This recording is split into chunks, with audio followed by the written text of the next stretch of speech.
महिलाओं का चीरहरण किया, इस चीरहरण को भविष्य में भी याद रखने की जरूरत है। गलत बात, इतना गलत बयान, क्या मुख्यमंत्री जी और उनके नेता अपने परिवार, अपने बहन और बेटियों के बारे में क्या ऐसा ही सोच रखते हैं? ये लोग कभी भी समाज को आगे बढ़ाने का काम नहीं किए, ये लोग परिवार को आगे बढ़ाने का काम किए।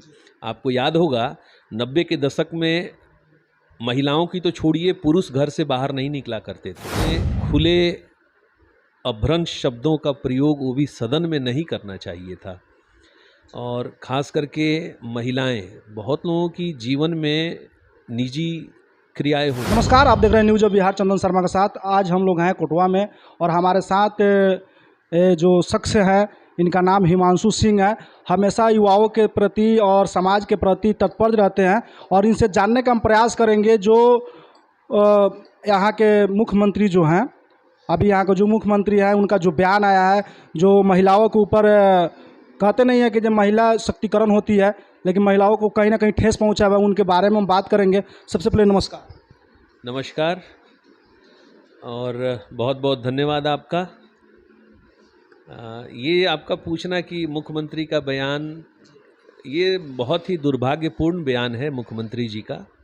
मुख्यमंत्री जी को इस तरह की भाषा और इतने, आप बिहार के मुख्यमंत्री हैं और बिहार का जो भविष्य रहा है वो बहुत ही, इतिहास जो रहा है वो बहुत ही समृद्धशाली इतिहास रहा है, और आप सदन में बैठ के ऐसी ऐसी घटिया बातें करते हैं। इससे आप क्या संदेश देना चाहते हैं देश को? आपको पूरा देश, पूरा दुनिया सुन रहा है और आप बैठ के ऐसी ऐसी बातें, ये बहुत ही शर्म की बात है। हम तो कहेंगे कि मुख्यमंत्री को त्यागपत्र, तत्काल त्यागपत्र दे देना चाहिए। जिस तरह से महिला इनकी त्याग पत्र को मांग कर रही है, लेकिन नीतीश कुमार जी को, जो पार्टी के अध्यक्ष लोग हैं, जो पार्टी के लोग हैं और आरजेडी के कार्यकर्ता भी लोग हैं, वो लोग सारे लोग इनका समर्थन भी कहीं ना कहीं कर रहे हैं। देखिए, ये महागठबंधन की सरकार है। मैं बता दूं, बहुत सारे नेता कहते हैं कि ये 90 के दशक वाला महागठबंधन नहीं है, 90 के दशक वाला, तो खुद ये कहीं ना कहीं 90 के दशक की बात करके ये लोग जंगल राज था इसको साबित करते हैं, और आज का भी परिवेश आप वही है। देखिए, और ये डर हुआ करता था कि पता नहीं सुबह निकलेंगे, शाम में जिंदा वापस आएंगे, एक टुकड़े में वापस आएंगे कि नहीं आएंगे, और ये सब लोग इतिहास जानता है। और इनका समर्थन तो वो लोग करेंगे ही ना जी, क्योंकि इनको सिर्फ और सिर्फ सत्ता चलानी है। सत्ता के अलावा इनको ना लोगों से मतलब है, ना लोगों के कारोबार से सरोकार है कोई। इनको सिर्फ अपनी कुर्सी चाहिए और कुर्सी पर कैसा बना रहना है, यही लोग ध्यान देते हैं। बाकी चीज़ों से क्या मतलब है? महिलाओं का सम्मान हो न हो, इससे इनको कोई लेना देना नहीं है, कोई मतलब नहीं है। आज बिहार को ये लोग मजदूर का फैक्ट्री बना के रख दिए हैं। आप देखिए, मैं एक चीज़ और कहना चाहूँगा आपसे कि यहाँ पे शिक्षक बहाली हुई और आपने क्या साबित किया कि यहाँ के लोग मजदूर हैं और मजदूरी ही करेंगे। अगर ये उनके मन में ऐसी विचार नहीं होती तो क्या ये यूपी और बाहर के जो, हाँ, बाहर राज्य के जो अभ्यर्थी आके यहाँ शिक्षक बने, ये कितना गलत विचार है, कितना गलत सोच है। उससे ज़्यादा हमारे बिहार के लोग शिक्षित हैं और ज़्यादा बेरोजगार हैं, तो उनका रोजगार का साधन छीन के आप ये बाहर के लोगों को जब उसमें दे रहे हैं, तो इनकी मानसिकता तो स्पष्ट है साहब कि हमें ना बिहार से लेना देना है, ना बिहारियों से लेना देना है। हमें कुर्सी चाहिए, और यहाँ के लोगों को हम जितना मूर्ख बनाएं, जितना जात पात में बांट के रख दें, बस यही चीज़ है। आज देखिए महिलाओं का क्या है, इतना क्या ये जो स्टेटमेंट उन्होंने दिया, वक्तव्य जो दिया अपने परिवार के बारे में, वो लोग दे सकते हैं क्या? तो ये गलत चीज़ है, ये सोच ही गलत है। और मेरे ख्याल से बिहार का कोई भी अच्छा नागरिक जो पढ़ा लिखा हो, व्यवहारिक हो, वो इस बयान को समर्थन नहीं दे सकता है। ये गलत है। जगहों जगहों पे देखा जा रहा है कि लगातार उनका पुतला दहन किया जा रहा है और अलग अलग जगहों पे जितनी महिला आक्रोश में है, जिस तरह के महिला को पीटा भी जा रहा है, अभी भी इस बयान के बाद उन लोग जो धरना दे रहे हैं, इस पर आपका क्या है? देखिए, निश्चित तौर पे इस पे धरना देना चाहिए। पुतला दहन तो एक प्रतीकात्मक है। मैं कहता हूँ कि महिलाओं को इनका बहिष्कार सामाजिक तौर पे करना चाहिए।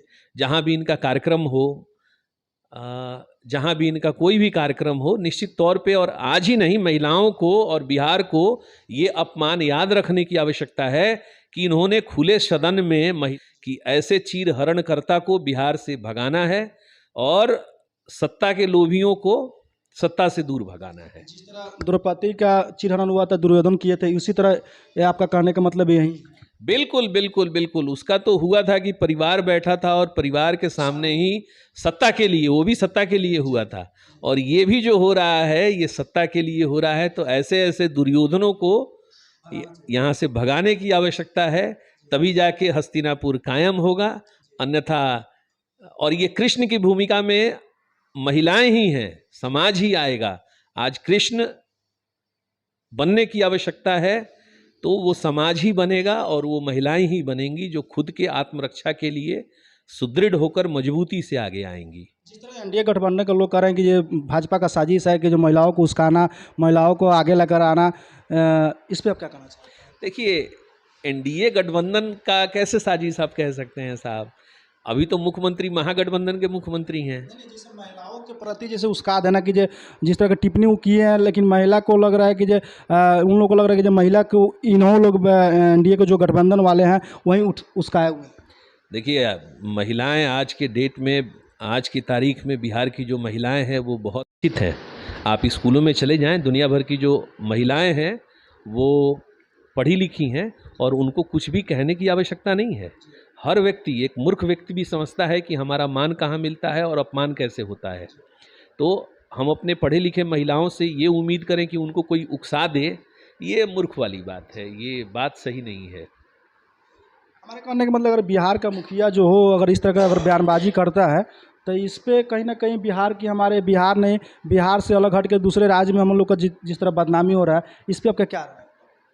देखिए, जैसे एक गांव में कोई व्यक्ति चोरी करता है और पूरा गांव बदनाम हो जाता है, तो उसी तरह जब बिहार के मुख्यमंत्री जब सदन में बैठ के, जहां राष्ट्रीय समाचार उनको कवर करता है, आप टीवी पे आते हैं, निश्चित तौर पे हमारे बिहारी भाई जहां बाहर में बसे हैं